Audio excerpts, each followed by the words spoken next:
What is up, Truth and Transparency? How was your guys' weekend? Good weekend?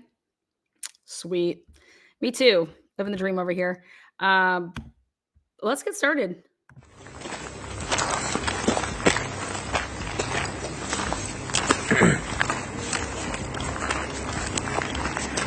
$40.78. It's going to be this 1222, or correction, 1122 Queen Road up here.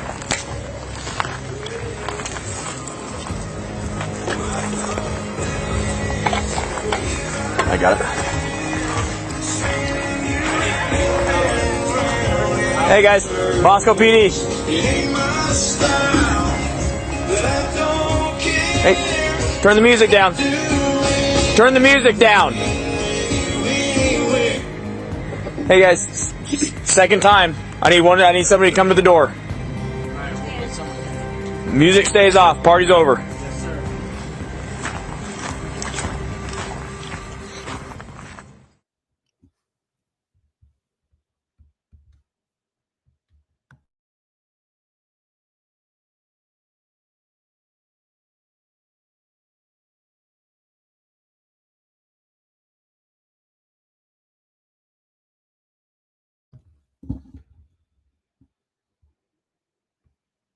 Oh, wait, did you guys not see that? Let me just back that up.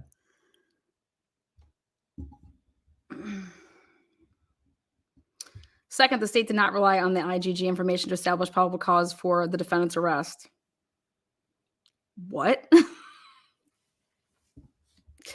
Page 12, the state claims that they did not rely on the IgG information to obtain the arrest of Brian Koberger. Maybe it was the Dickies. It's all about the Dickies.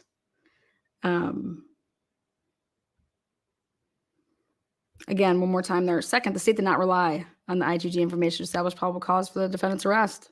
Did not present the IgG information to the grand jury. It has no plans. The defense response to this will be very simple. Again, I made this video a while ago. Probable cause affidavit to arrest B. Let's take a look at it.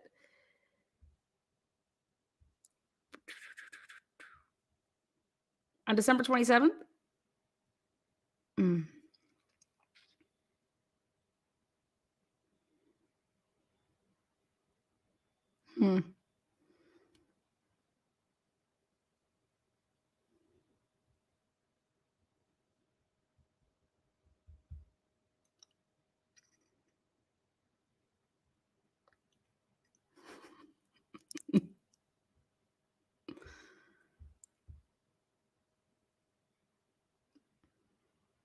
This is how you obtain the arrest warrant for Brian Koberger. Just making sure we're clear about that.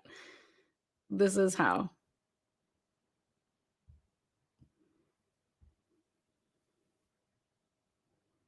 Instead, the state has relied on and will continue to rely on the STR DNA analysis comparing defendant's DNA to the DNA on the K-bar knife sheath.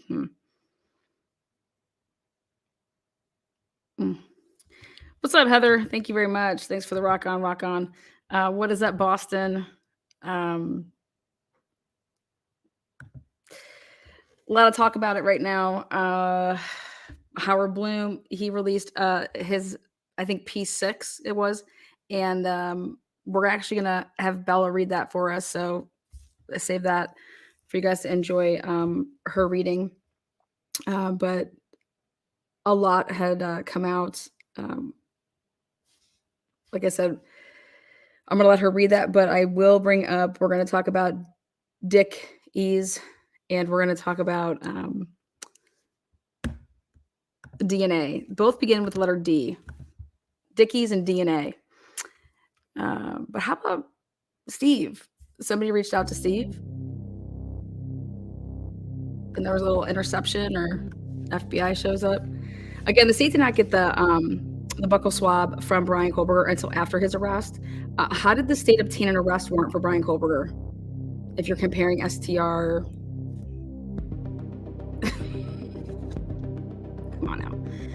The FBI gave the name Brian Koberger to local law enforcement through a tip. The name Brian Koberger was the tip.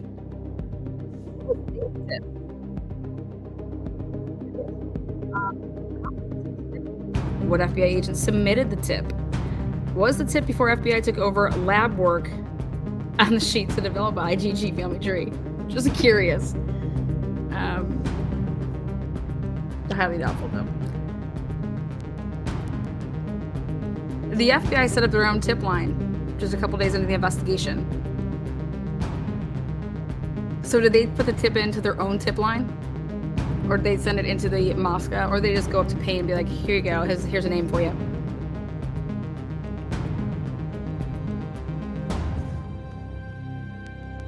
Okay, so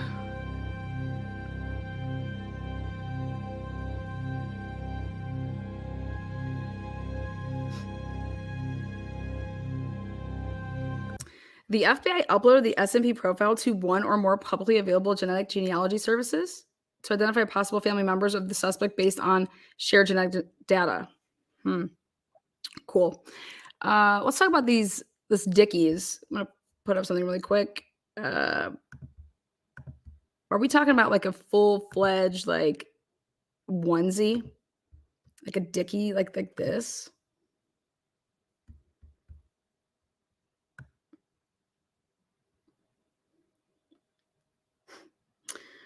Well, where's that sheath gonna snap on? Is there like one that we can get that has like a buckle, like a belt loops? Just curious, where are the belt loops on this bitch? So, let's see. Where's the belt loops on those? Let me zoom in.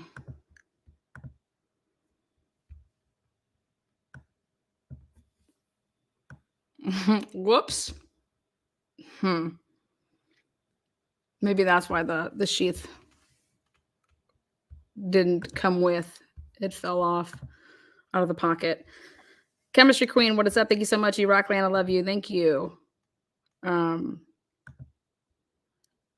Joanne, thank you. Love me some Lana Brains. Heather, again, thank you. Member for 9 months. You could have had a baby, man. You could have named your kid Truth. Or Lana. He carried the sheath and knife. He just carried it in there. So that was the first. Where are the belt loops on this bitch? You like that? So that's the first thing I want to talk about was if he's in this full-fledged outfit or whoever was in this full-fledged, Dickie onesie. We're going with no belt loops, okay? So he would have to put his sheath in his pocket with his knife. Okay. And then he has to, that's just like, nobody wants to put, if you have gloves on, you don't put your hands in pockets, like I don't know, maybe you do, but that's just a mess. I'm looking at my Dickie suit, no loops, wireless Dickie suit. So thank you there, Brandy. Remember, for 6 months, you could almost have a baby too. Could all have babies over here. Well, you could be wearing a pair of pants underneath that suit that has a belt on it. Okay, perfect. Absolutely. That was going to be where I was going to go next with that is, and then how do you get to it? Like Amazon fashion here. Like, I just have to like zip down the front of my Dickies onesie and then get into my pants, pull out my knife. I would think if that case, I don't think that knife sheath would ever fell out. It'd probably be caught up with the big bulge in my pants that it couldn't get past. Down the leg, out. The sheath is a distraction that cannot be proved. So let's go back and talk about when they released the body cam for the search of Brian Kohlberger's apartment. Obviously, they didn't go in. We couldn't see inside. They were just standing out. But we did get to hear a little bit of the conversation between whoever was body cammed up. Blaker was up there, and then some other people. And it was sparse. They said it was sparse. That was the word that he used. There was nothing in there, hardly anything in there. And it got me to thinking, you know, depending on, I mean, if he was truly gonna be going back there to go back to school, to go back to teach, to do all that stuff, um, did he really take all of his clothing? He didn't have any clothes there, you know? He didn't have any clothing. They didn't take any clothing. Think about that. Like, every piece of clothing was not in that, there was no clothing in that house, none. Apartment, whatever you wanna call it. It's an apartment. Call it an apartment. Uh, he's like, "Mom, you're gonna do my laundry, all of it, even if I didn't wear anything. Even if, I he took everything." Um,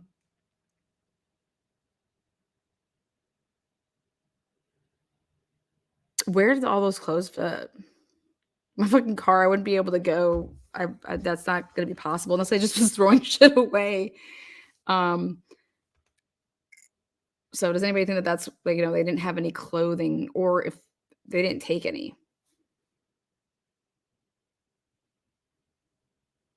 And when he got pulled over, I didn't see the back seat, like, plowed up with, like, suitcases of clothing. So, anyway, so then we talk about these Dickies that he coulda bought. Uh, why do you think he bought them? You think he was like, "That's what I need to wear when I'm gonna pull off this crime, so I'm not only gonna go buy my knife from Amazon, then I'm gonna go to, this local Marshalls," or there's hardly any shopping around there. Go to the Walmart, buy this, um, keep the receipt. Okay.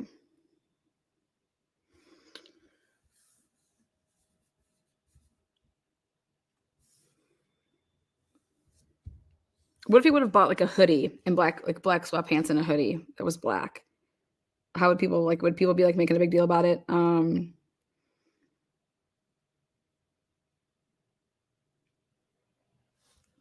Just curious.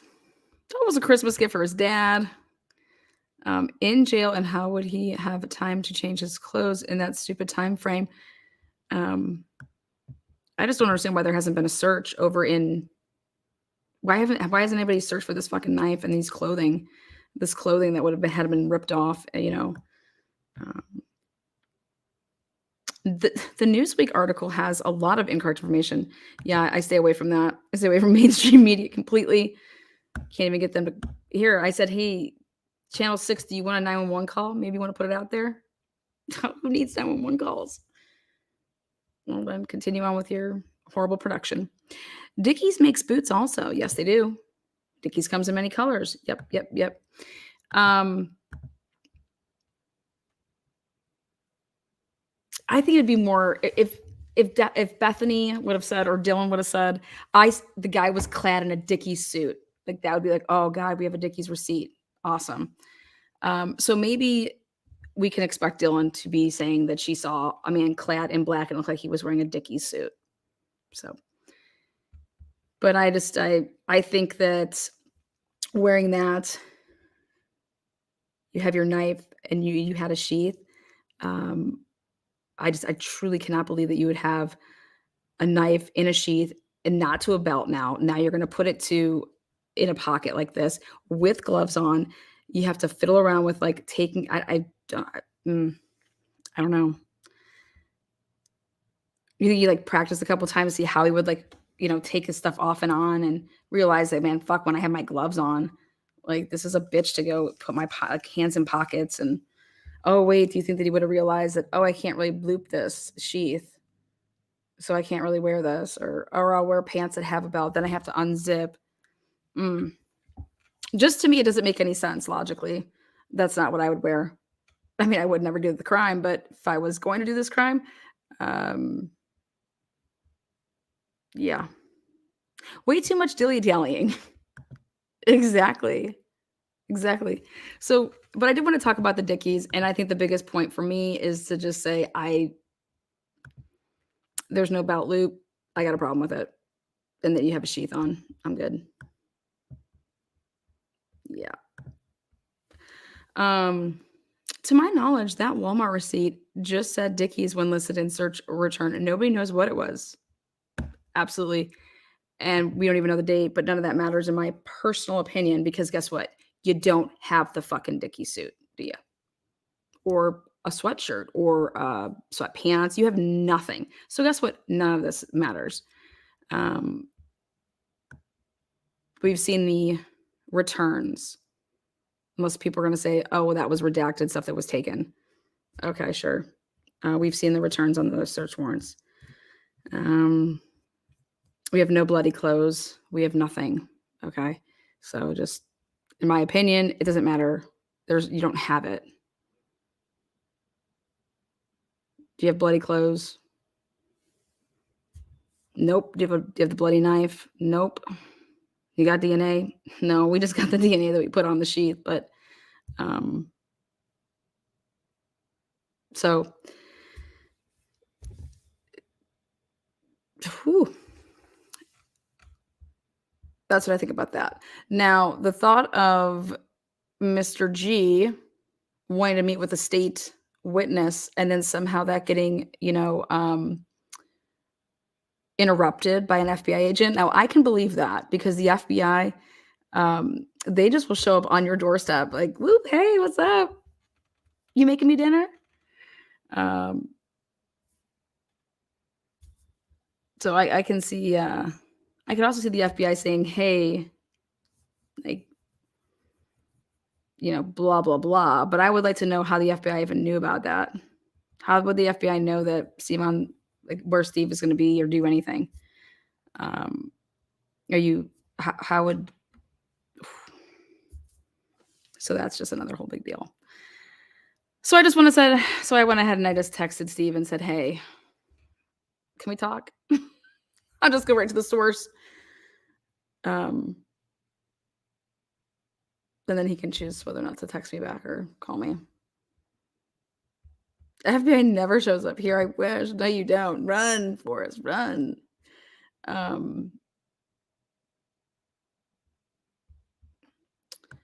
Steve's got.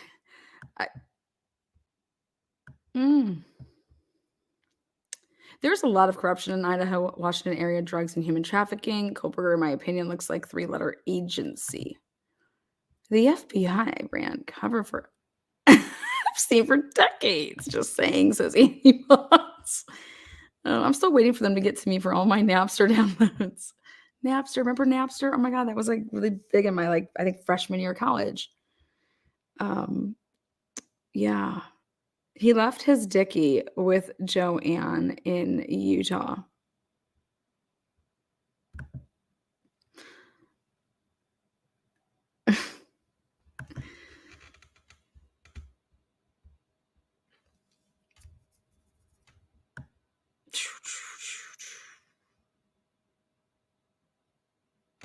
Okay, moving on.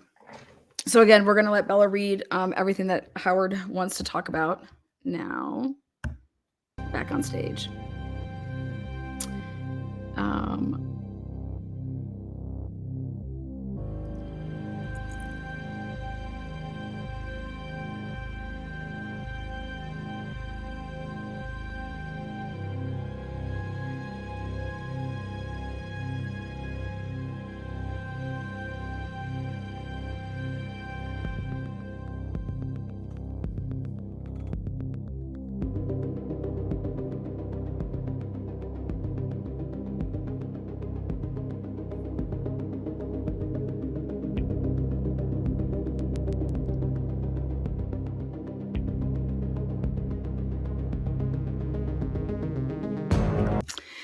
The IGG process pointed law enforcement toward defendant, but it did not provide law enforcement with substantiated evidence of guilt.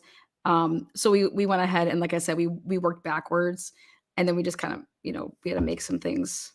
So basically, they're saying in their own document here that the IGG process pointed law enforcement towards defendant, but it did not provide law enforcement with what? So are they kind of saying the sheath is not good enough, or are they just saying the name's not good enough without multiple things? Either way, you slice and dice it. Ann Taylor knew way before. She already knew that they used IgG. They were scrambling around, but guess what? They went ahead and they printed up all these pages to talk about this. And this was like the biggest, in my opinion, like blow up of a narrative. I mean, Ann Taylor getting them to uh, write a ridiculous numbered page motion why they should not turn over the work that has to do with how you got to the name Brian Kohlberger.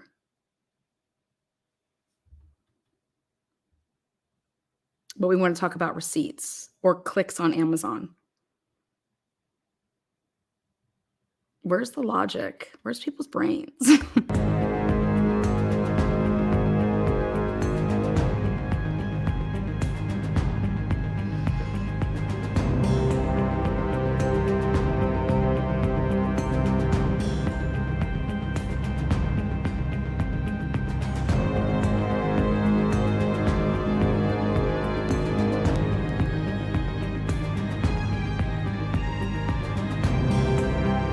What is up, Deborah? Thank you. 5 months, 4 more months, we have a baby.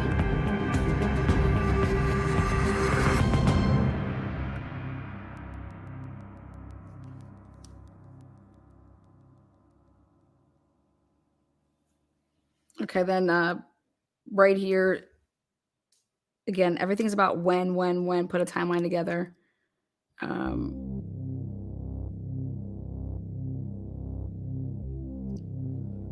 After identification of defendant, right there, boom. This is for all of you guys out there that don't get it. After identification of defendant, they identified him on November 29th by his vehicle. Think about it. Okay. They word it like this for a reason. They're wanting us to think that the identification had to do with this. Did not. After identification of defendant, law enforcement recovered trash from the home of defendant's parents. When? Thanksgiving, right after Thanksgiving, November 29th. We knew on November 29th that they knew. Fuck, they knew before that, y'all, because that's why they said go look for a white Elantra, because they knew that Brian Kohlberger drove a white Elantra. Why? Because they fucking already knew what his name was. The IgG was already back. All that shit was back already.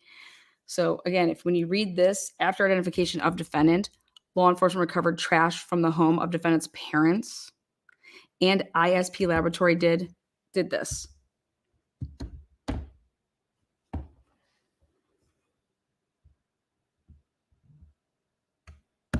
Boom.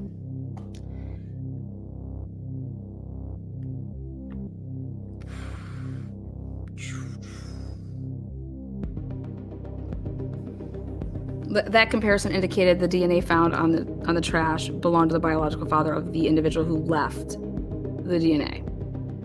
Pursuant to a search warrant, law enforcement then collected DNA from the defendant pursuant to a search warrant, which means after the arrest, like arresting him. If you don't arrest him, you don't get that to compare it. So without the arrest of Brian Kohlberger, you don't get what? His DNA to compare it, right? I just try to break this down as like best I can and slow as I can, because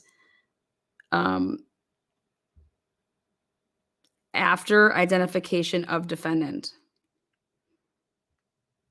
Well, when was that? Because they identified the defendant at the bare minimum November 29th. I believe it was November 25th, though. That's why they sent out the BOLO. Why was the wrong year of Elantra put out? You don't think that was smart? Because you couldn't see the year from the vehicle, like from the videos that they had. They knew that. We can't just go ahead and money it up and go 2015 when we can't even tell. Nobody can tell, but we can at least see that, it could kind of be this. So let's just go like that. That's my guess.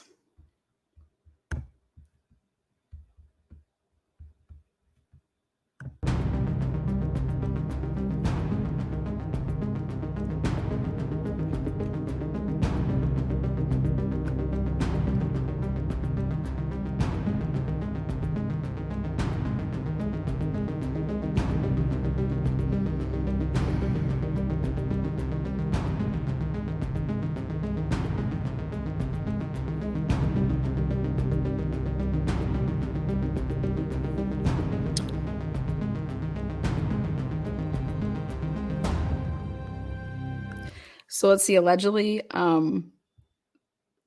Steve Gonsalves has been visited by the FBI. Allegedly, the FBI visited Gabriela Vargas. Who are the FBI going to visit next? We're taking bets here at Truth and Transparency.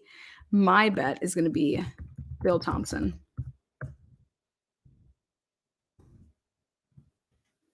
My money's on Bill.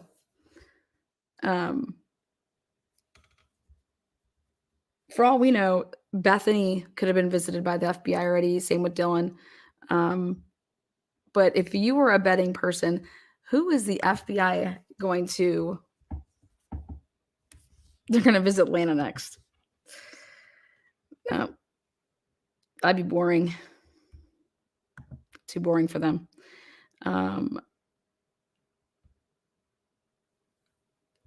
How big was the knife? How big a boy? Don't know. Got some Don Daniel guesses up there.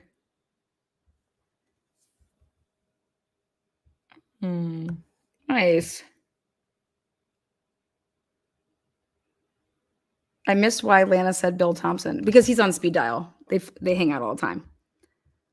Bill Thompson told you that he's at the FBI to Gabriela Vargas' house. So it's like they're gonna go visit Bill so that Bill can tell them where to go. You guys get it? Bill Thompson comes out and says, "Oh yeah, no, I sent investigators to her house." You sent the FBI? Dude, Bill, you must got some pull and some balls and some something. Man, how can you just call up the FBI and tell them what to do? That's pretty cool. Pretty cool. So that's why I said he's gonna. Does the sheath equal size of wounds? My guess is no.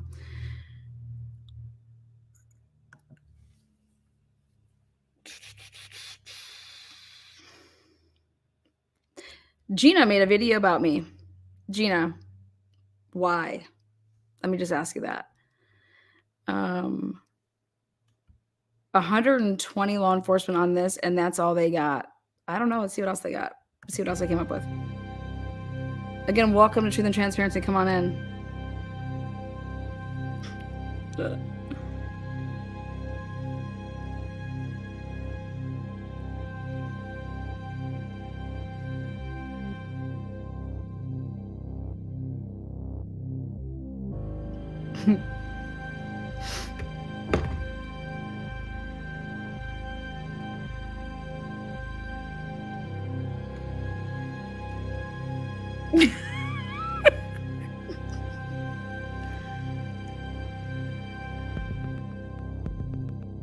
Do you guys remember that?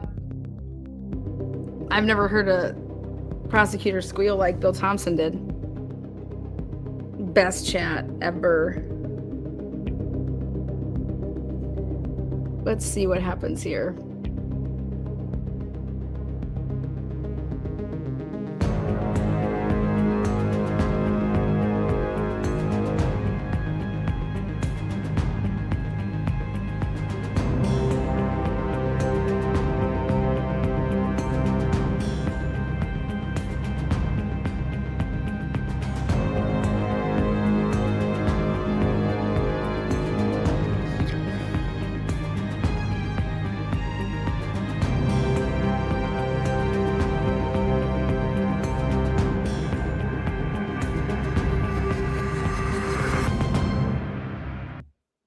Number 10, to the extent that informant or information exists regarding an informant who is not going to be produced as a witness, including recordings or written statements of an informant, or that identify an informant, such as information, is not subject to disclosure, and the state asserts information privilege.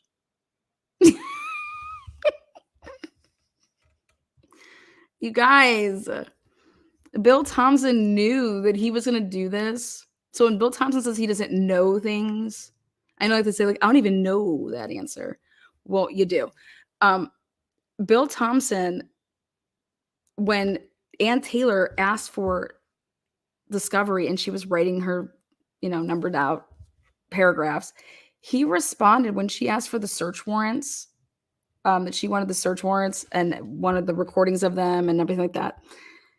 He lost it with search warrants. Abso-fucking-lutely lost it in his response. "Oh, what's up? Miss Vargas in the house. How are you? We know that you can't talk about this, so you just pipe down over there." Shh. So, Bill Thompson, in his response back in January, like 21st, I think, Ann Taylor put hers out on like January 10th for the request. And I think it was like January 21st, 23rd that Billy wrote back. And Billy lost it on that. Billy Thompson lost it on that. William. He associated the word search warrant and was associated with informant and was like, we don't have to give you. So I started talking about informants. And then here it comes up again. And they knew that they were going to say that we are all informants and that therefore the IGG is protected. Anything to do with, the work on that. You can go fuck yourself because it's not. No. So that's my take. And I made this video back. I couldn't tell you how long ago. I make videos all the time and then I forget about them. And then I'm like, oh, maybe I should show this to my class tonight. Dylan, were you told about the bushy brows? I'm just curious. Were you told to say that?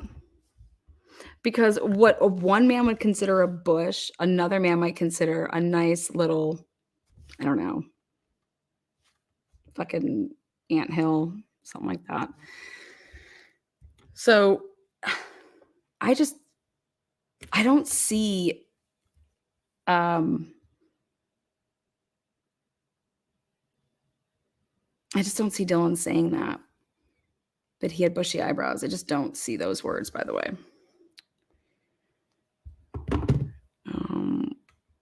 We have no idea if he had a knife in his hand, but he had bushy brows. Okay. Completely subjective. Exactly. So stupid. And then the best part about it is then when Blaker and Payne were going through the pictures, it's like to hear, it's so funny when you would hear like a guy then say, yeah, I was looking at Brian Kohlberger's license, his picture, and yeah, he fit he fit the description. He fit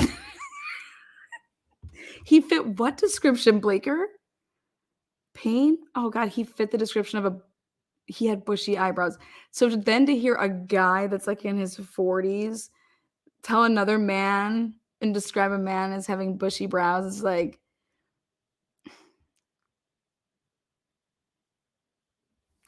so you and Dylan have the same take on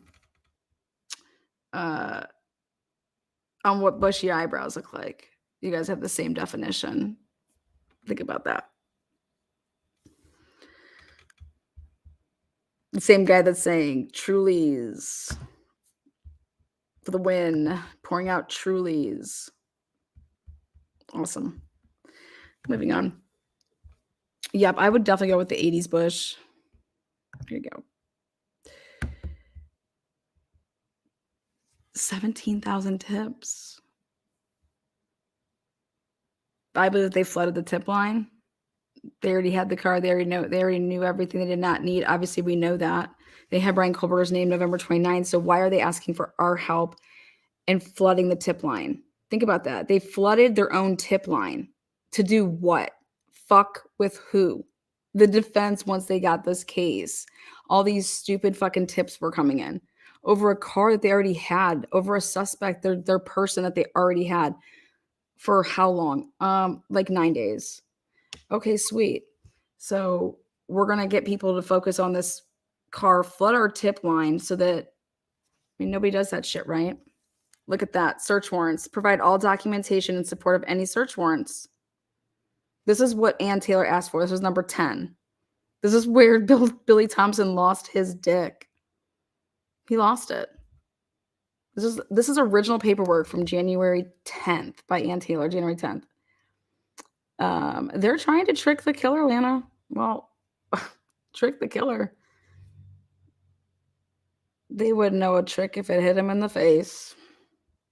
So, again, that's what I was showing you guys right there at the end, is that The defendant's request for discovery was number 10, and that's what Billy lost his shit on. Right there. All she was asking for was search warrant information, and he lost his shit. 51 TVs of Villantra sightings. You guys, there's way more than 17,000 tips, too. I'm so fired up over this conduct. Appalling. How do these people sleep at night? Looking forward to answer response. This is how long ago I wrote that. I made this video. This video was made a shit like so long ago. And now when I had to go back and I wanted to take a look at it, I was like, I want to take a look at the FBI stuff I did. And I'm just like, you fucking cheaters. So I thought it was a good parallel to talk about since Steve allegedly got visited by the FBI. He just wants to know what happened to his kid, man. Maybe if y'all would just tell the truth, we wouldn't need to be doing anything like that. Leanna, love your channel. Thank you so much. Appreciate that. Thank God for people like you. Yeah. I'll take that. Take that to the bank. Some security guards wear overalls. I mean, how about the cops dress that night? I mean, so I had a couple people email me about the Banfield. Just so everybody knows, those guys are working undercover. So anytime they had to stop anybody, they didn't call in. Like there wasn't 911 calls that they were responding to. This was, so it says like a timestamp with like a report. There was never any 911 calls. If it was the two undercovers that responded, they just went, and if they saw something, you know, they dealt with it. So they weren't getting calls. There are no 911 calls to go and get. We are trying to get stuff that morning. I want the canine search. We're still trying to get that. I have stuff that they said that I would get, you know, a couple months down the road, because it could be stuff that involves other cases that are actually pending. But I wanted to go back to the other, here you go, check this out. Again, welcome everybody to Truth and Transparency. Make sure you guys leave your touch DNA on the thumbs up or the thumbs down button. You definitely have an opinion, and you should make it known. Nobody's going to know what you picked either, okay? Videos. Here we go.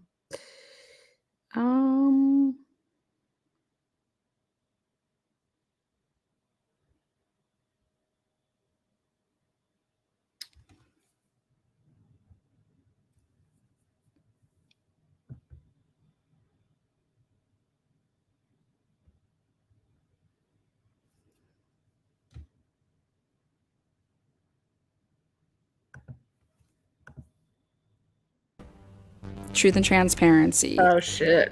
The universe. What are they hiding? Oh God. So you need to go check out this video. I think I have it out there, but these are all the old press releases. Look at that. All of them.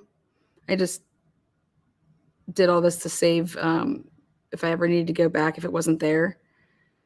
So I'll put this up. If I don't already have it as like a small short video, I'll put it up.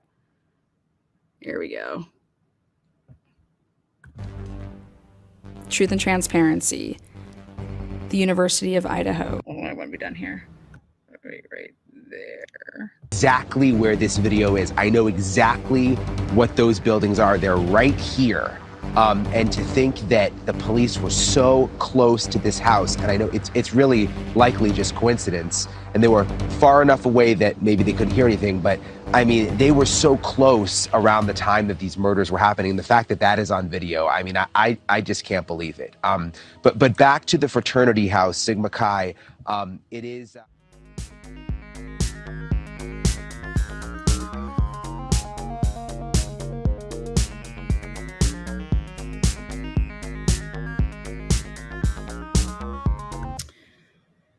Where were the police before they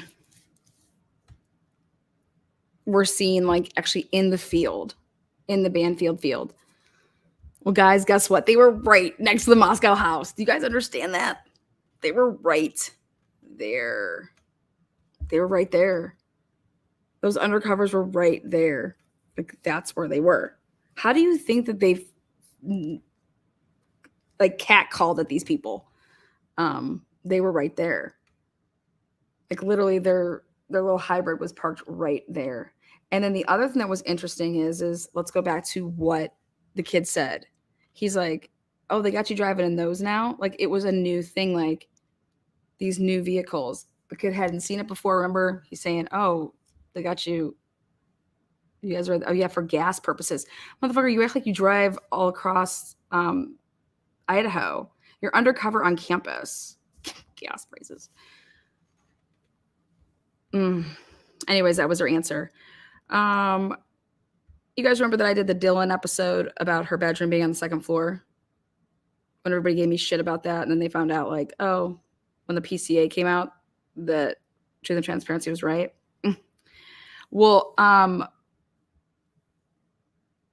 remember all the Venmos that were coming out at 3:30, all those 3 o'clock stuff?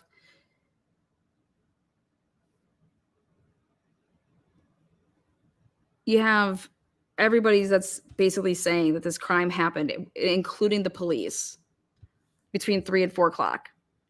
Literally. And then all of a sudden, boom. No, this happened between 4:04 and 4:17, which 4:04 is like arriving. 4:04 to 4:17.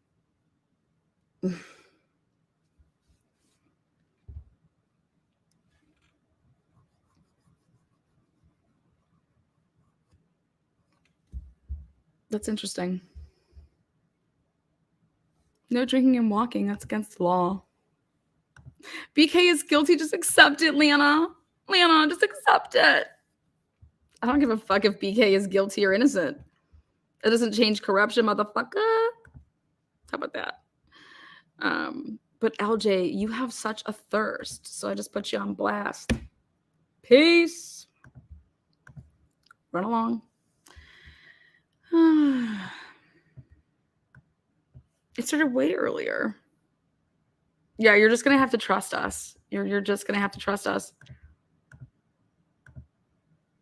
Here's another one for you. There's another video for you. Quick vid. Nothing like a quick vid. There it is. Quickie.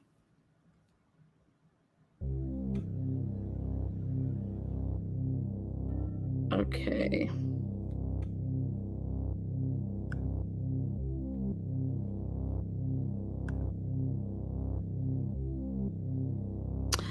What's up, Cindy? Cindy. Yes. It's my job to determine the manner and mechanism of death. Manner and mechanism.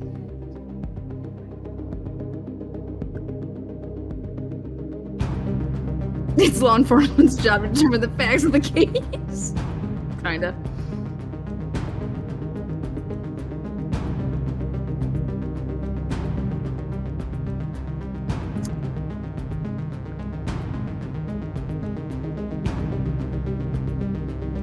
October 28th, 2022.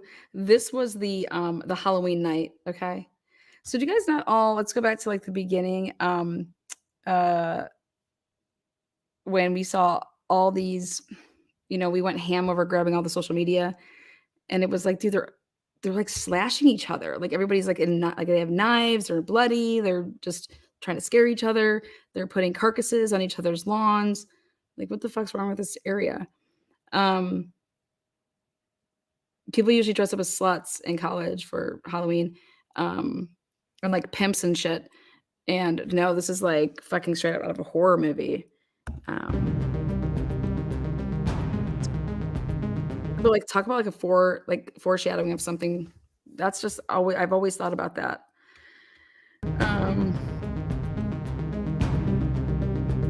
Again, all the evidence in this video came from digital media posted by the residents of 1122 King Road or other people.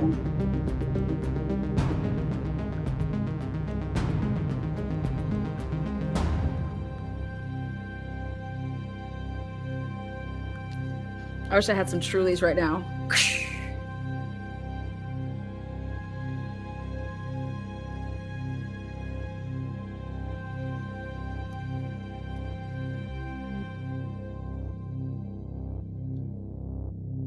Oh wait, Cindy, we got to vote for you tonight. Did it start already? Yes, voting starts tomorrow. Oh hell yeah! I gotta get this link in here. All right, I can do it. Cindy, I got you. Check this out. We're gonna get everybody to vote.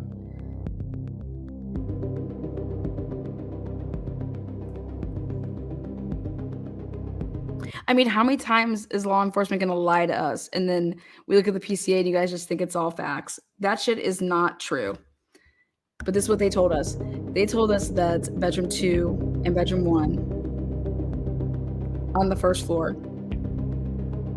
But that's where the 2 people slept. Body cam. This is now granted September 1st, remember? A catch-all room. There was nothing in this room. Then I went back and I looked and saw when did actually Dylan move in. And it wasn't like she just moved in like September 1st, like that weekend. No, she had sublet from none other than Ruby Simpson. So then I went back to 2021 and I was like, Ruby, baby, where's your room at? You know, looking at her social media to see where she's taking her pictures from, things like that, because that's who she sublet. How did I know that? Because Venmo payments were public, not the amount, but what it was for. And she was paying Ruby's mom. Ruby's mom was getting that cheddar.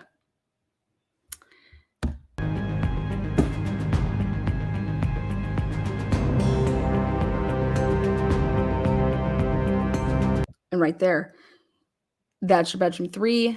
That's Dylan's bedroom 4 over here to the bottom right. Look at how close those doors are for the bathroom, by the way. But yeah, it was like there was just no logic to me in that. I was like, nobody's gonna take bedroom number 3. It's gonna be just open. I said, bullshit. And people tried to sell me on the fact that that was a room where everybody got ready in. Like it was like a prep room.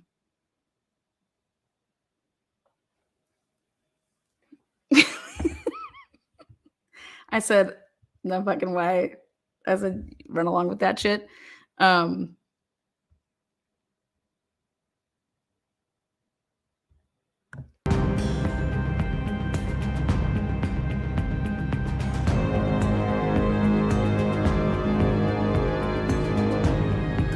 Hey, Cindy, email me that link. Once you email me, I'm going to put it in this, and we're going to get everybody to start voting. What is it, Fabulous and fucking 40 or something?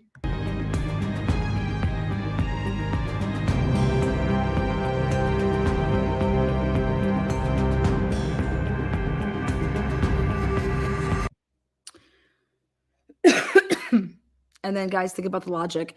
Bedroom 5 and bedroom 6 on the 3rd floor were Kaylee and Maddie's rooms, except the only people that know the truth on what was still in that bedroom that Kaylee was allegedly hers, because they said that she had moved out. Because then logic would then tell me that why would Bethany stay on the 1st floor?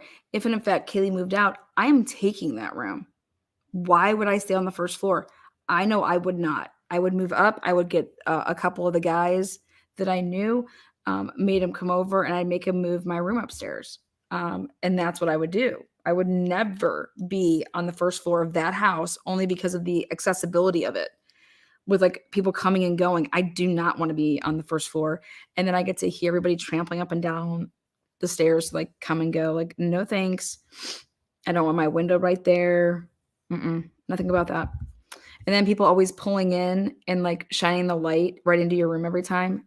Absolutely not. Not happening. Why wouldn't I want the top room with the balcony, like that you can walk out of? You would. Any girl would. And if you're saying that you wouldn't, then you're a damn liar. Okay? Okay. So, I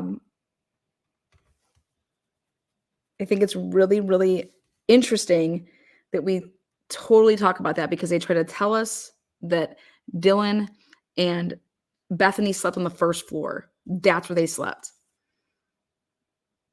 That was a lie. But maybe them being together wasn't a lie. And it was on the 3rd floor. Just saying.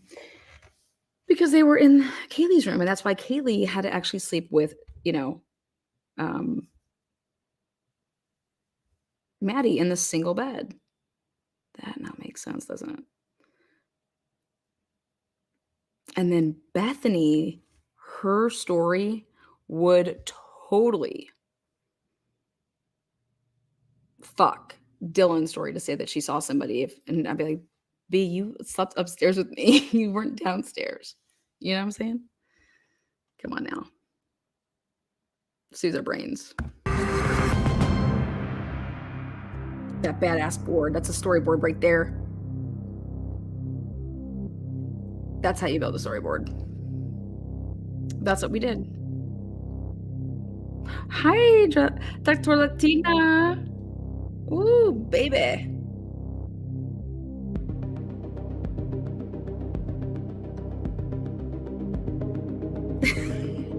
Thinking he's just handing the Trulies, like, pour them out, man. Pour them out.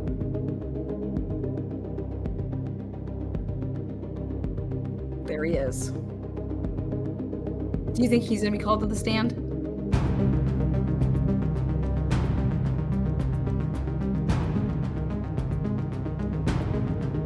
Life before Hector. Truth and transparent. Dylan's bedroom.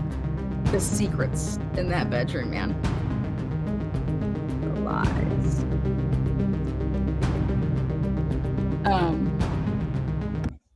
Life before Hector. That was great.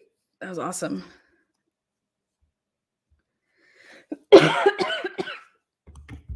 Anyways, 3:30, 3:33. Right there. That's somebody asked me to back that up. If only I was gonna talk.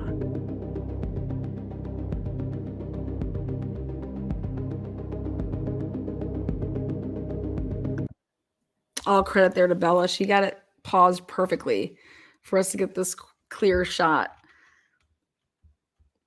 We had to be doing this for like an hour because it's one of those like fast moving, like, but yeah, that was like the best to get that. That's a money shot right there.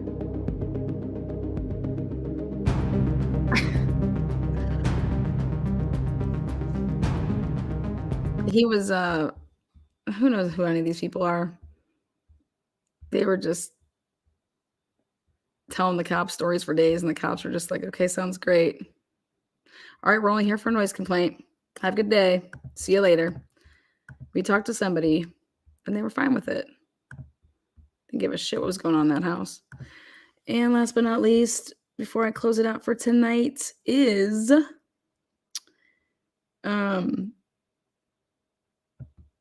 now Brian's internship.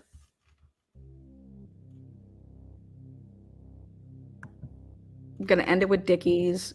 Got the DNA out of the way. Brian's internship, allegedly.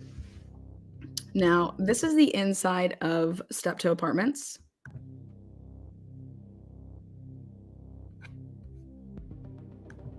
There's your kitchen. Steptoe Apartments, Pullman, Washington. Oh, good. I don't have to narrate. I can just let myself do it. Perfect. Brian Kohlberger leased an apartment at Steptoe in Pullman, Washington from July 2022 till June 2023. Brian Kohlberger left Pennsylvania on June 25th, 2022 per his mom's social media post. Brian Kohlberger applied for an internship with the Pullman Police Department, which actually goes through Washington State University. This means if Brian was accepted, he would have had academy training, 70-hour week. Again, this is what the police wanted us to sell us right here, and it's not accurate. Right there. They wanted us to believe that Brian applied for his internship in the fall of 2022. Again, applications are normally filled out in the spring, by the way. Again, this means if Brian was accepted, he would have had academy training, 70-hour week training, courses, like for the course that began Monday, August 15th. and ended Friday, August 19th for that whole week. Just to show you the dedication that the time. Let's continue. This means if Brian was accepted, he would have had academy training, 70-hour week training course the week leading up to the first week of school. On December 30th, 2022, Brian Kohlberger would be arrested for the University of Idaho murders involving 4 slain students who were stabbed to death in the early morning hours of November 13th, 2022.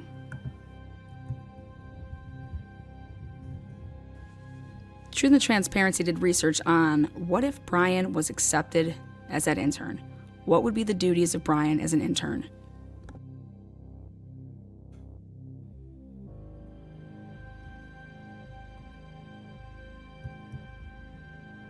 Upon researching, Truth and Transparency came across the Washington State University Intern Academy intro video.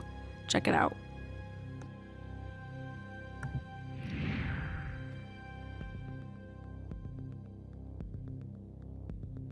The Intern Academy is important for people because as interns, we back up office. He is not related to Chris Watts, guys. I just want to let you guys know he is not related to Chris Watts, but he is related to other Watts that are in law enforcement throughout the state of Idaho.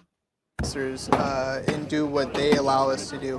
And without certain training, knowledge, and skills, we wouldn't be able to Also, Brian is not in any of these pictures or videos I did go through. to accomplish these things. We would be of no use to the officers as interns. We'd be a civilian rider sitting there watching with nothing else to do. It's really a great experience, even if you're not going to be a police officer, if that's not your interest for a career. It gives you so much experience that can apply to your entire life. You get much more respect for what an officer does and how stressful or not stressful their life can be from day to day. For actually the small amount of police skill and information that we're learning, it is a lot. It is a lot, and so far I can tell that it's going to be helping me in the future doing my police work as an intern. We try to give them a little taste of everything you would get in the regular basic law enforcement academy, but of course we don't have the time or the resources for that. So we just try to break it down, give them a little bit of information about a lot of different topics, and so that they've got kind of a base if they do decide to become an officer and are at the academy. They've got some knowledge of the topics that they'll be learning about. The interns that leave our program, the ones that get hired are the ones that put forth the most effort. Those folks breeze through field training, and they're the ones that... If it in fact Brian was an intern and in the intern program for the 22-23 school year, this is the information I came across. When I went to the WSU police website to the intern program, all of the links work except when you click on application. When you click on application, it sends you to denied access. Because I was looking up to see what the questions were that were asked on that application. It sure the fuck was. For the entry into the intern program, you must be a WSU student and you must maintain a 2.5 GPA or higher at all times. But you want to actually apply in the spring for that next fall. Boom! If you are accepted into the program, you do have a chance actually if you apply in the fall to be accepted that fall. So I'm not sure if Brian did his application in the spring. He seems like a planner. And if he would have been looking up Washington to see everything that they had, chances are he would have actually applied in the spring for that upcoming fall. And he did. But in the PCA, guys, they say that Brian applied in the fall of 2022 in the PCA. He didn't, though. So that's another just total fucking fabrication. You know, the PCA is so good. PCA is full of shit. But even if you do apply in the fall, it's at their discretion to hire you then still for that fall. Again, you have to fill out an application. And then if you are accepted, you go through a week. The first week before school actually starts, you would go through a 70-hour course training.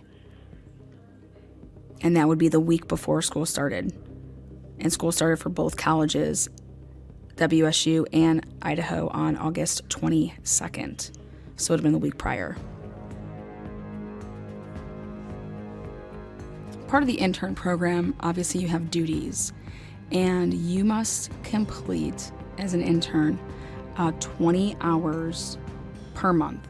And those can vary in many different ways as far as ride-alongs, on foot patrol. Ride-alongs. Just so you know, ride-alongs. 8 of those 20 hours must be ride-alongs. 3 of the 20 hours must be like on foot patrol, which is bike or foot.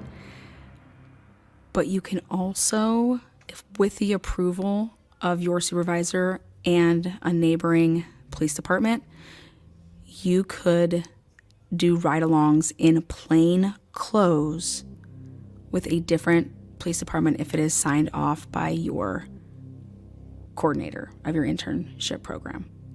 So Brian Kohlberger could have been in plain clothes with the Moscow Police Department doing ride-alongs. Or anybody, you know what I'm saying? Like, not just him. In the probable cause, Officer Payne says that Brian's phone pinged 12 times since the moment that phone was functional until the day that they picked him up. 12 times on the same cell tower as the residents of 1122 King Road. Could those be during the times of any ride-alongs if Brian was in this program?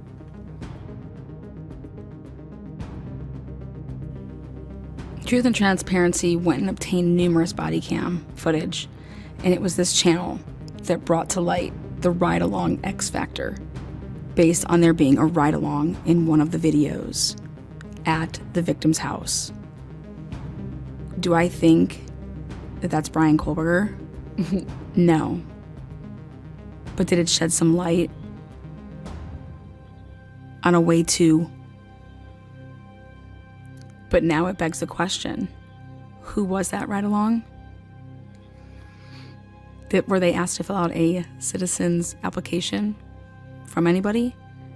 But more importantly, it brought in the ride-along theory, which is if you took ride-alongs, then you could actually stalk people without stalking them and have an excuse for it, as well as be able to get the layout of a place and possible private information on each place.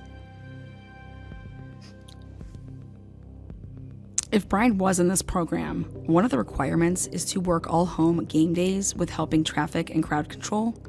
So in the PCA, the probable cause is one of the reasons they don't talk about Brian's whereabouts on that Saturday was because he was in fact working the home football game, Washington State University home football game. I believe that they left this part out of the PCA, the probable cause of him actually getting accepted into the position, because it would cause public panic. But it also makes sense why they're not talking about Brian's whereabouts on Saturday whatsoever, because of him, quote unquote, working and interning with the police department, or possibly departments if he helped out on both the Idaho game as well as him doing his duties at the Washington State University game. Hey, Cindy, email me. Let's use this, the Mind Challenge at Gmail, because I'm gonna put up that link. There you go. Sorry, just pause the show there. Now, by chance, I went ahead and went to the cadet program. I did. And just to see if their application was still up and their duties and how they basically, when you're interning, you're basically doing what the cadets are doing. The cadets are paid positions. There's also volunteers, but I went ahead and I took a look, and here it is right here, work all home football games. Again, same with the basketball. And then doing the traffic direction and the crowd controls, as well as the ride-alongs. So if you are a cadet, it's 8 hours monthly for the ride-alongs. The security, at the home games, because you are controlling the traffic as well as the crowd control. And Those these rowdy were all mother- things that if you were a volunteer, you could be paid for. But then if you go down all the way to the bottom, you can see the ride-alongs and the sponsoring agencies. So Pullman, Washington State, but you could opt out to try to get a neighboring one. You just have to get somebody to sign off on that. But there it is, applications. And when you click on that, it was downloadable. Yes! And I was able to go ahead and look at if they had any questions. Because they tried to get it off the internet right after the murder. Not right after the murders, but right after Brian Kober was arrested. I came, saw, conquered. No, but it was off. You could not get the application through going the way that the beginning of the video. But I was like, wouldn't they have the very similar questions on like these other, I mean, you're basically doing the same thing. And they didn't take it down, and I got it. Because of the probable cause being asked that, hey, we had an essay that Brian Kohlberger filled out. There it is. These are the questions. Lana trolling the system. Please answer the following questions using 250 words or less. Answers should be typed and stapled to the back of this application. Remember, in the probable cause, they talk about that Brian filled out his application and that they went to they were looking up his application. Now, did they do this type of stuff? I'm curious for Showalter, I mean, look at them look at all this work, this police work, but did they do all of this type of police work for other people that were very, very high up on the persons of interests list when the murders happened? Is this the type of work they put in? And the answer is fucking no. No, they did not.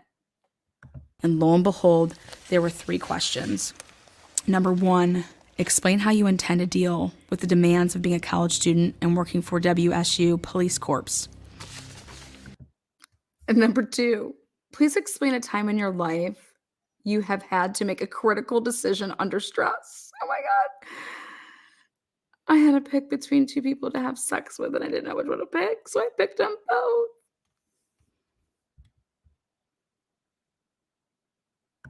Number 2, please explain a time in your life you have had to make a critical decision under stress.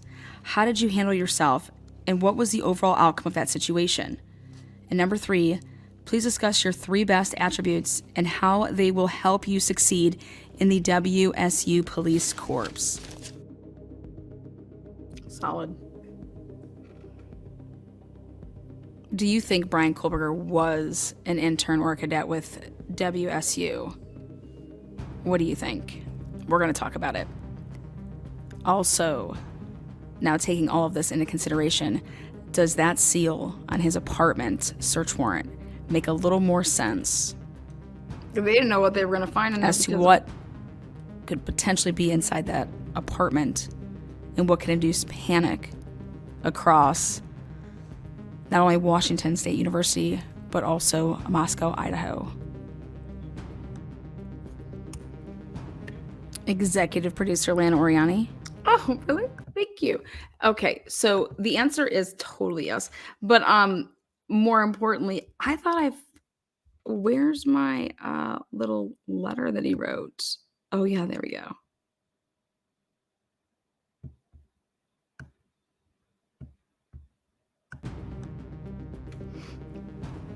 Executive producer Lana Oriani.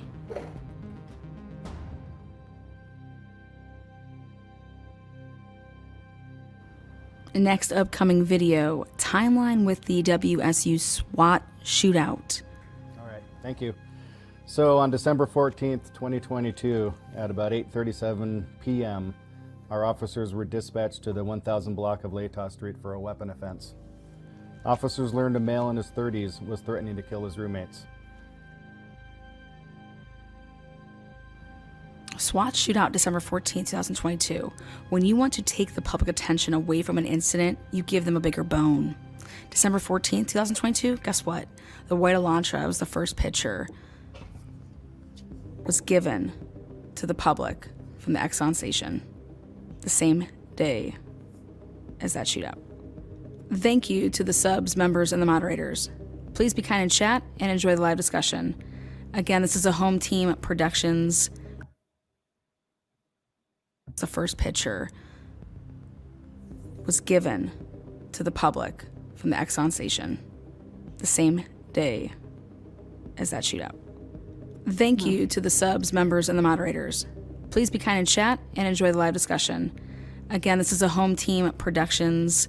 Truth and transparency. So yeah,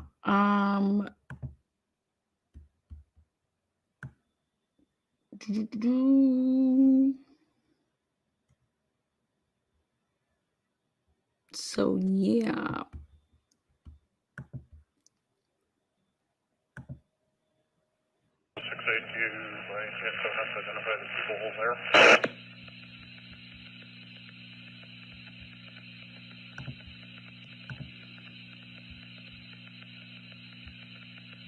Subject in the bedroom is a Jordan Baker, late 20s, and then a Brent, unknown last, 35-year-old male.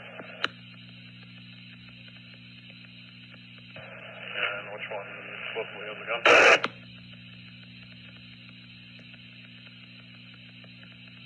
First up, Brent is outside the bedroom, possibly with a gun.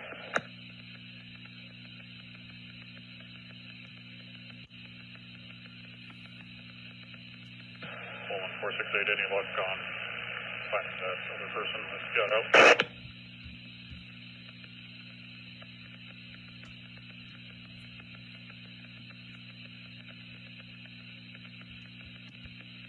My partner's talking to him now. I'm trying to get exact location. Jordan's in the back parking lot. Dark gray jacket, blue pants, red and black striped shirt. He's the one speaking with my partner. He's the one that got out. Tonight's Ohio Lottery Mega Millions jackpot is $427 million. That's a Oops, that was an accident.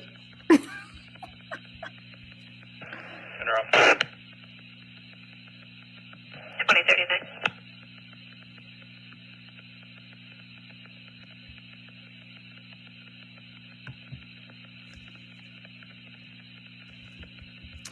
All right, guys. Search warrant. You hear that? You hear that search warrant? Oh, that's Ruben. Good. Has he been told he's under arrest? Affirmed. Affirmed. He says he does not have phone service.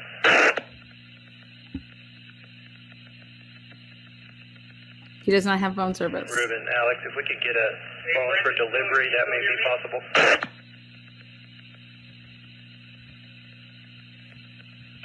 Copy. 07, copy. Affirm. I don't think we have that kind of cable, though. We're going to have to relocate. Chris, Alex. Good. Can we just donate a cell phone and give this guy?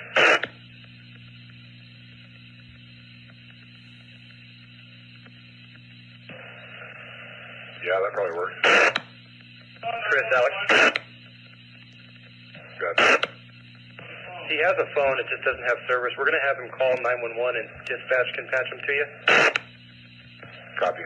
My work cells. There's a 911 call. Report that there's someone pacing outside the DRP's bedroom with a gun. Alex, Ruben. Good. Has he been told he's